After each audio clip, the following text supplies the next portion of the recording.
Hello students, ये दो parallel wires का केस है। दिया गया है two thin long parallel wires. तो दो थिन है और पैरेलल वायर्स हैं, सेपरेटेड बाय डिस्टेंस बी। दोनों को बी डिस्टेंस से हमने सेपरेट करके रखा हुआ है और दोनों में आई एम्पियर करंट फ्लो कर रहा है।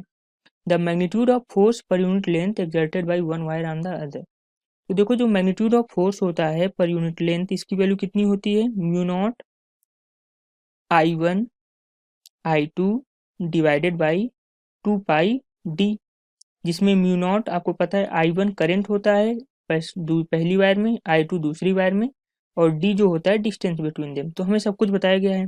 तो एफ बाई एल कितना हो जाएगा यहाँ पर? Mu naught I1 is I, I2 is also I ampere, और 2 पाई डी की वैल्यू यहाँ पर बी बताई गई है। तो फोर्स पर यूनिट लेंथ हो जाएगा यहाँ से mu naught I square divided by capital I square divided by 2 pi B. तो ये हमारा आंसर हो जाएगा। तो इसमें क्या था कि हमें सिर्फ ये फॉर्मूला यूज करना था कि force between two parallel current carrying wires. तो हमारा आंसर कितना हो जाएगा? Mu naught I square 2 pi B, यानी कि हमारा ऑप्शन 2 यहाँ से करेक्ट हो जाएगा। सो आई होप आपको समझ में आया हो। Thank you. इस क्वेश्चन में दिया गया है कि कोई रेक्टेंगुलर लूप है, आई करंट फ्लो कर रही है उसमें, और उसको लॉन्ग स्ट्रेट वायर के पास में रखा गया है। Wire is parallel to one of the side, और वन ऑफ द साइड उसके वायर क्या है? पैरेलल है। कह रहा है कि if steady current I establish in the wire, अगर वायर में आई करंट स्टैब्लिश कर दिया जाए तो क्या पॉसिबिलिटी है यहाँ पे। ओके, तो यहाँ पे हम देख सकते हैं कि अगर जब इसमें आई करंट, दो जब पैरेलल वायर होते हैं, इस तरीके से हमने दो पैरेलल वायर, दोनों में हमें क्या होती है? सेम डायरेक्शन में करंट फ्लो करती है, तो ये क्या करते हैं? अट्रैक्ट करते हैं। और जब एंटी पैरेलल करंट फ्लो करती है तो ये क्या करते हैं? रिपेल करते हैं। ओके, तो अब यहाँ पे हम देख सकते हैं कि ये वाले कॉम्बिनेशन है, तो इनकी वजह से तो कोई फील्ड नहीं होगा, इसलिए इनमें कोई कैंसिल आउट हो जाएगा। केवल A B C D, A B और सी डी जो हमें हमारी साइड्स हैं, उनकी वजह से क्या होगा? इस पर अट्रैक्शन और रिपल्शन होगा। ओके, तो यहाँ पे जो टू वायर्स हैं इनके बीच में मतलब जो फोर्स आएगा, ये क्या आएगा? F equals to mu naught I I upon 2 pi. Okay, और अगर इसके बीच की डिस्टेंस हम मान लें कि ये कितना है? डी, तो ये क्या हो जाएगी? 2 पाई डी हो जाएगी। ये F1 हो गया, एफ ए बी। ओके, और जो हमारा इनटू क्या हो जाएगा? लेंथ उसकी कितनी हो जाएगी? ए हो जाएगी। ओके, और जो दूसरा वायर है DC, उसकी वजह से जो आएगा DC, ये क्या आएगा? Mu naught I I upon 2 पाई, और अगर ये रेक्टेंगुलर, इसकी मैं साइड को L मान लूँ, तो ये क्या आ जाएगा? D प्लस L आ जाएगा। ओके, और इनटू A। तो हम देख सकते हैं कि जो फोर्स है वो क्या है? प्रोपोर्शनल है 1/D के, मतलब जो उनके बीच की डिस्टेंस है उसके इन्वर्सली प्रोपोर्शनल है। तो जिसकी डिस्टेंस कम होगी उसका फोर्स ऑफ अट्रैक्शन क्या होगा? ज़्यादा होगा, और जिसकी डिस्टेंस ज़्यादा होगी उसकी फोर्स ऑफ अट्रैक्शन क्या होगा? कम होगा। तो हम देख सकते हैं कि जो एफ ए बी है इसकी वैल्यू ज़्यादा है और इसकी वैल्यू क्या है? कम है। तो जाहिर सी बात है कि जब हम नेट फोर्स निकालेंगे तो अट्रैक्टिव फोर्स ज़्यादा होगा, तो ये जो लूप है ये वायर की तरफ अट्रैक्ट होगा। सो सी ऑप्शन यहाँ पे क्या होगा? राइट होगा। Okay, C option is right option. तो जनरली यही रिलेशन था, इससे ही हमें क्या कर सकते हैं? डिफाइन कर सकते हैं कि ये जो उनके बीच का फोर्स होता है डिस्टेंस के इन्वर्सली प्रोपोर्शनल होता है। तो और दोनों का जब रिजल्टेंट लेंगे तो यही आएगा, तो C is right option. Okay,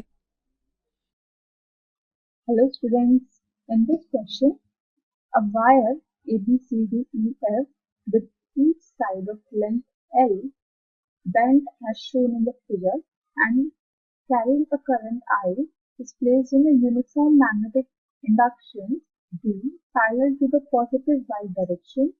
The force experienced by the wire is in the direction dash direction. So we have to find out the direction as well as the magnitude of the force experienced by the wire. So four options are given: A 2 BIL, B half of BIL, C BIL, D BIL by 4. So let's start. First of all, let's make the diagram more clear about what is the direction of the magnetic field here. The direction of the magnetic field is in the direction of positive y axis. So now we know the formula for the force which will be experienced by the wire if it is carrying the charge, if it is carrying the current I, it is given as I L cross D. So L is the length of the wire. Now we need to find out the force with each segment. So let's take the first segment, EF.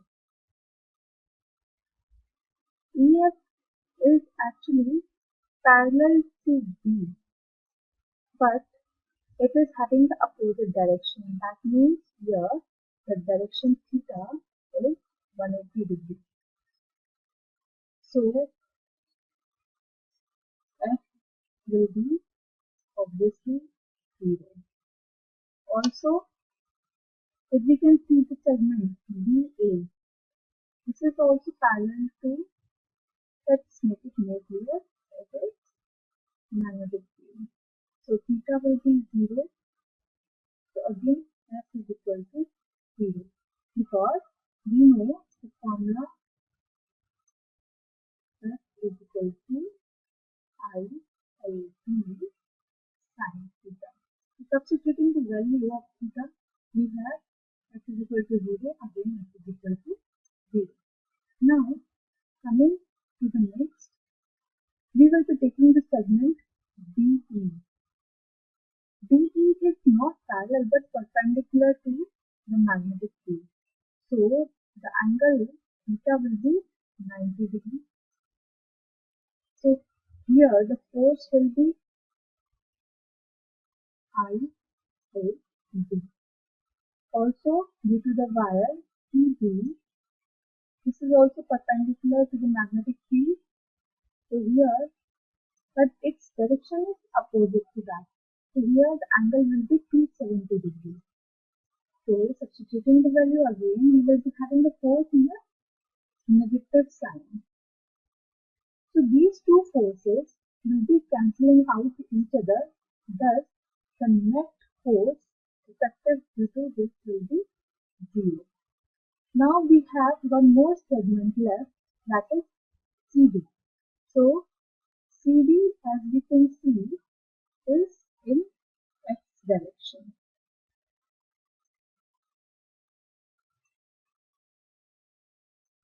So our length, you can say, this is having X vector.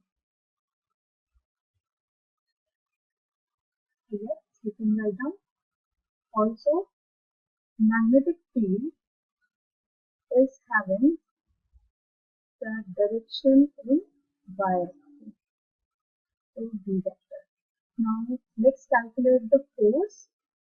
Effective force for this will be given by F is equal to I L vector multiplied by our cross product of D vector.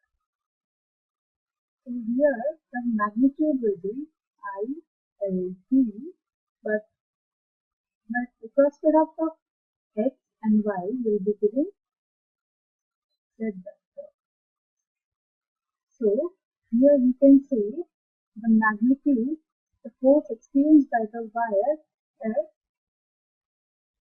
is IDL, and direction for this force is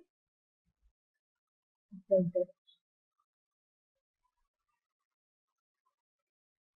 So our C option is correct, but Z direction is also need to be mentioned here. Thank you. इस question में दिया गया है कि 3 infinitely long thin wire है. Okay, 3 infinitely long thin wire है.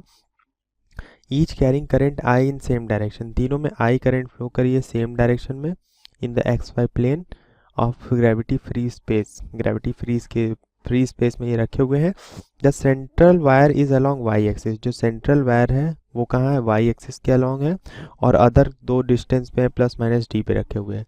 तो first question में हमें क्या फाइंड करना है? फर्स्ट क्वेश्चन में ये हमें फाइंड करना है कि find the locus of points of for which the magnetic field B is 0. Okay, magnetic field जो बी है किस पॉइंट पे क्या होगा, जीरो हो जाएगा।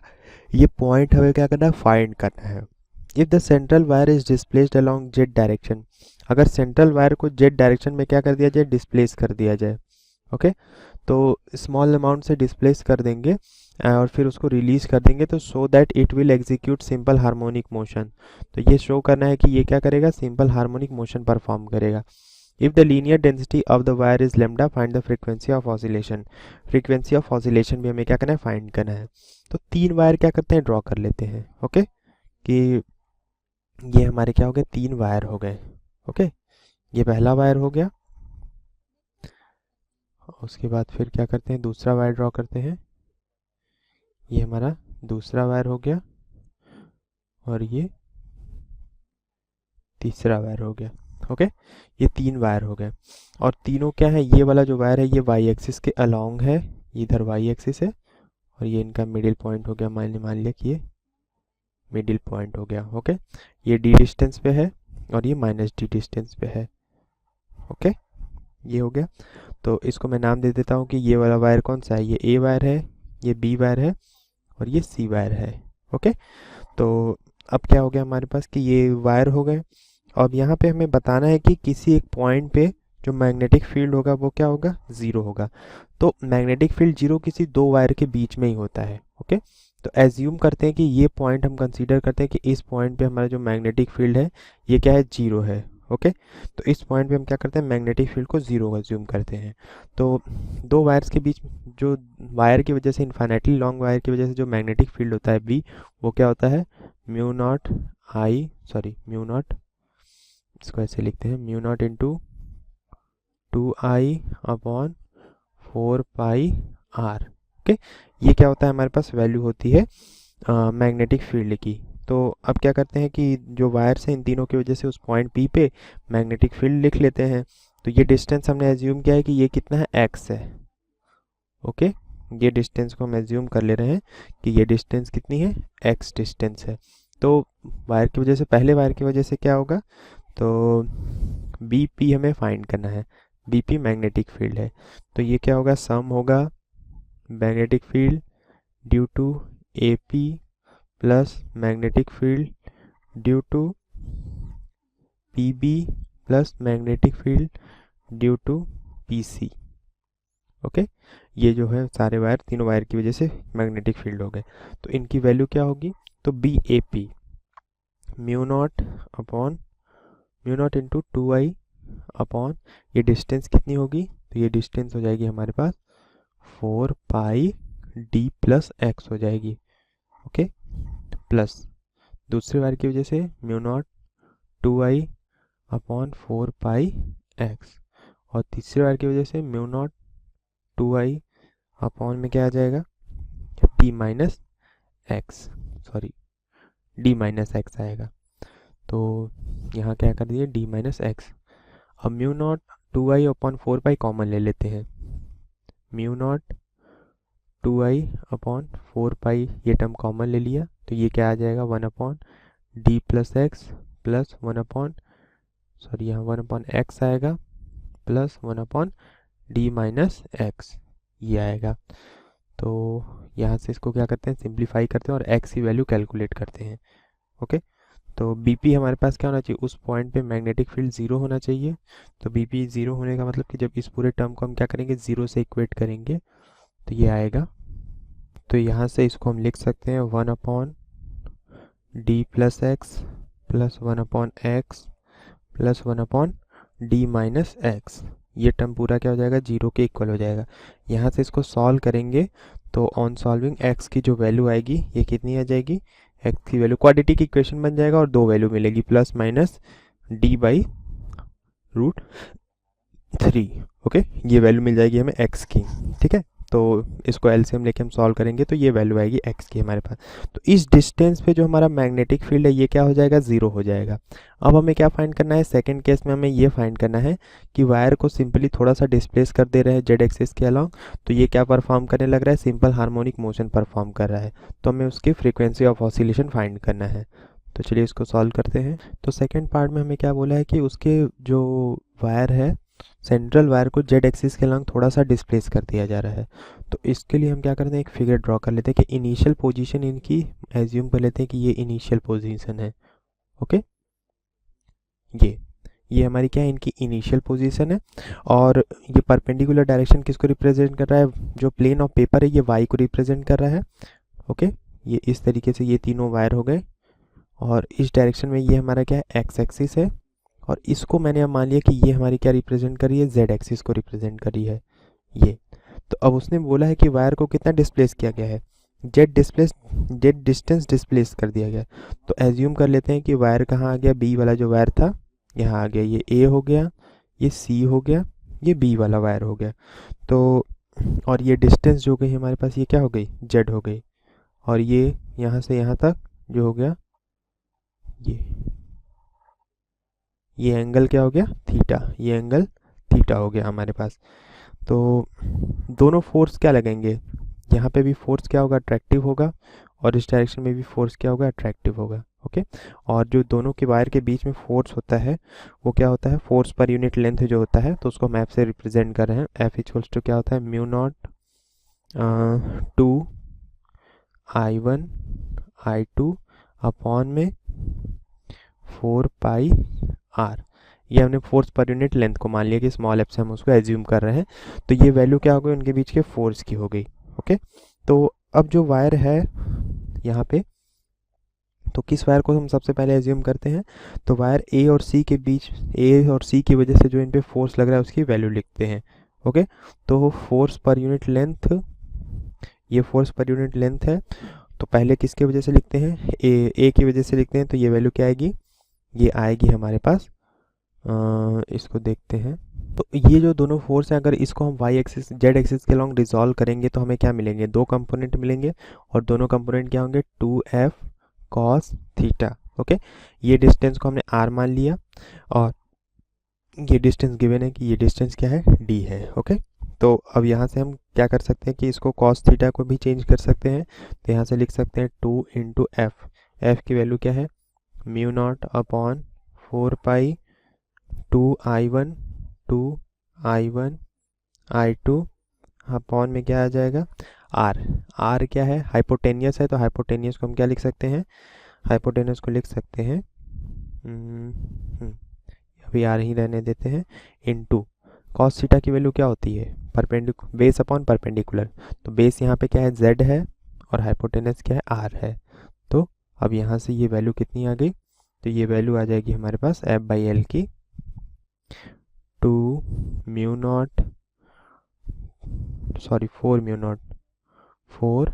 नॉट, दोनों में सेम करंट फ्लो करी है, तो ये क्या हो जाएगा, आई का स्क्वायर हो जाएगा इंटू जेड अपॉन में क्या आ जाएगा, 4 पाई आर का स्क्वायर।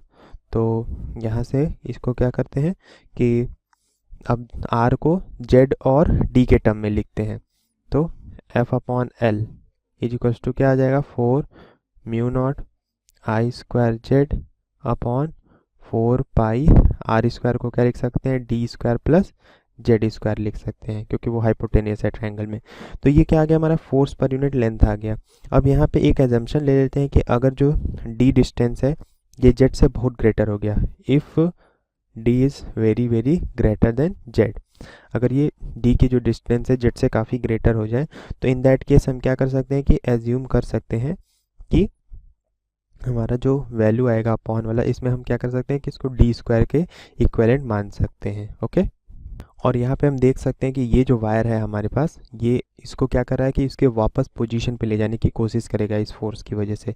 तो इस रिस्टोरिंग फोर्स की वजह से मान सकते हैं कि एफ जो होगा, एफ बाई एल, ये क्या होगा, -4 mu naught I square upon 4 pi D square Z के क्या होगा, इक्वल होगा। ओके, तो ये रिस्टोरिंग फोर्स की वजह से हम ऐसा लिख सकते हैं, ठीक है, क्योंकि ये क्या कर रहा है, उसको रिस्टोर करने की कोशिश कर रहा है उसके पोजीशन पे। तो अब यहाँ पे हम देख सकते हैं कि ये हमारे पास फोर्स आ गया अकॉर्डिंग टू एसएचएम इक्वेशन।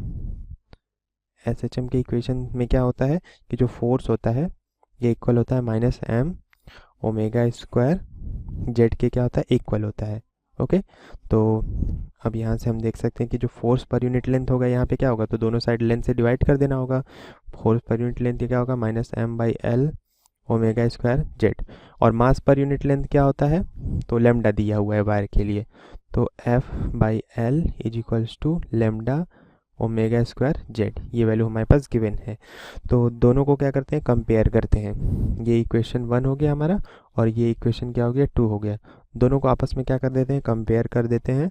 तो यहाँ से हम लिख सकते हैं कि लेमडा ओमेगा स्क्वायर जेड किसके इक्वल हो जाएगा, 4 mu naught I square upon 4 pi D square Z. तो यहाँ से हमें क्या मिल जाएगा, ओमेगा स्क्वायर मिल जाएगा। ओमेगा की वैल्यू यहाँ से कितनी आ जाएगी, ओमेगा आ जाएगा अंडर रूट में 4 से 4 कैंसिल हो जाएगा, mu naught I square pi D square lambda आ जाएगा। ये आ गया हमारा ओमेगा आ गया। ओके, अब जो ओमेगा होता है क्या होता है, 2 पाई एफ फ्रीक्वेंसी होता है। ओके, तो अंडर रूट में mu naught I square upon pi D square lambda. तो हमें क्या फाइंड करना है, फ्रीक्वेंसी फाइंड करना था। तो एफ इक्वल्स टू क्या आ जाएगा, 1/2 पाई, और आई बाई डी क्या आएगा, कॉमन आ जाएगा। तो इसको मैं आई लिख लेता हूँ और यहाँ डी, रूट में क्या रह जाएगा, mu not upon pi lambda. तो जो फ्रीक्वेंसी ऑफ ऑसिलेशन आएगी, अगर उसको क्या किया जाएगा, स्मॉल डिस्टेंस पे डिस्प्लेस कर दिया जाएगा और फिर रिलीज किया जाएगा, तो इस फ्रीक्वेंसी के साथ जो वायर होगा वो क्या करेगा, ऑसिलेट करेगा। ओके, यही क्या है, रिक्वायर्ड आंसर है।